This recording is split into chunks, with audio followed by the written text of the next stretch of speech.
بسم اللہ الرحمن الرحیم۔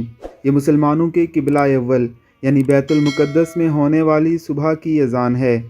اذان سیدنا عمر فاروق رضی اللہ تعالی عنہ کی یاد دلاتی ہے۔ انہوں نے اس مقدس سرزمین پر قدم رکھا، مسلمانوں کے لیے مسجد کی وہ جگہ مختص کی جہاں کبھی حضرت ایوب علیہ السلام رہا کرتے تھے۔ تب سے لے کر آج تک یہ اذان مسلسل فضاؤں میں مسلمانوں کی عہد رفتہ کی داستان سنا رہی ہے۔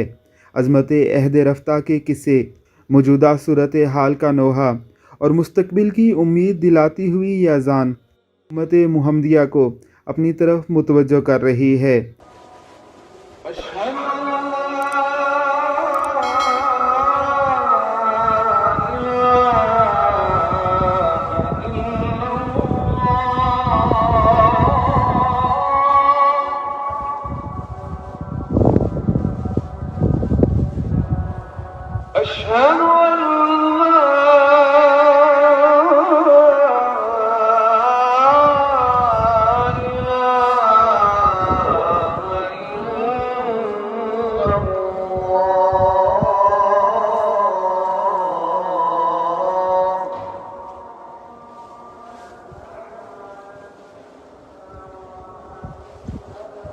أشهد أن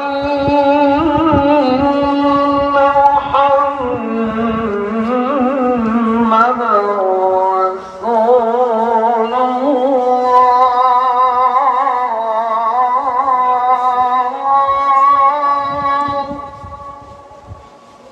أشهد أشهد أن محمدا رسول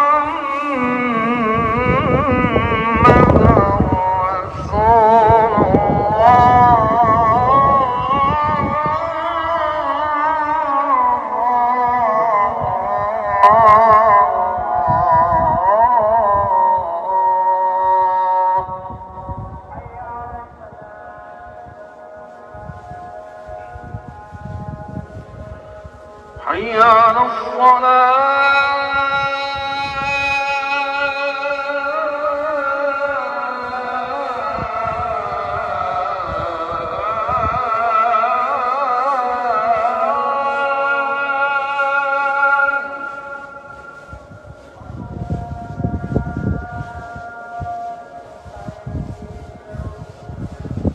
حي على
حي على الصلاة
اللہ اکبر کا نعرہ امت مسلمہ کو بتا رہا ہے کہ اللہ رب العزت کی ذات ہی سب سے بڑی ہے۔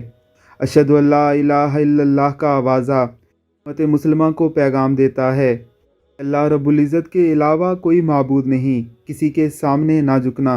اشہد ان محمد رسول اللہ عرب و عجم میں بسنے والے مسلمانوں کو امت کی وحدت کی لڑی میں پرو کر انہیں پیغام دے رہا ہے کہ تم سب محمدی ہو، تم ایک ہو، جست واحد ہو، بنیان مرصوص ہو۔ حی علی الصلاح اور حی علی الفلاح کی صدائیں امت مسلمہ کو نماز اور کامیابی کی طرف بلا رہی ہیں۔ الصلاۃ خیر من النوم یہ پیغام دے رہا ہے امت اب جاگ جاؤ، اگر اب بھی نہ جاگے تو قیام کا وقت ہی گزر جائے گا۔ پھر لا الہ الا اللہ کی صدائیں اور اللہ اکبر کا آوازہ امت محمدیہ کو بتا رہا ہے کہ اس عظیم رب کے ماننے والے کبھی کسی کے سامنے جھکتے نہیں ہیں، اسے معبود سمجھنے والے کسی دوسرے کے سامنے جھک جانے کو بھی شرک مانتے ہیں۔ اے امت محمدیہ، مسجد اقصیٰ تمہیں اپنی طرف بلا رہی ہے، بیت المقدس کی فضائیں صدا لگا رہی ہیں کہ مجھے یہودیوں کی قید سے چھڑانے اب کون آئے گا۔ اللہ رب العزت کی ذات اسلامی حکمرانوں اور امت مسلمہ کی افواج کے سربراہان کو اسلامی مقبوضات کے لیے عملی اقدامات کرنے کی توفیق عطا فرمائے۔ آمین ثم آمین۔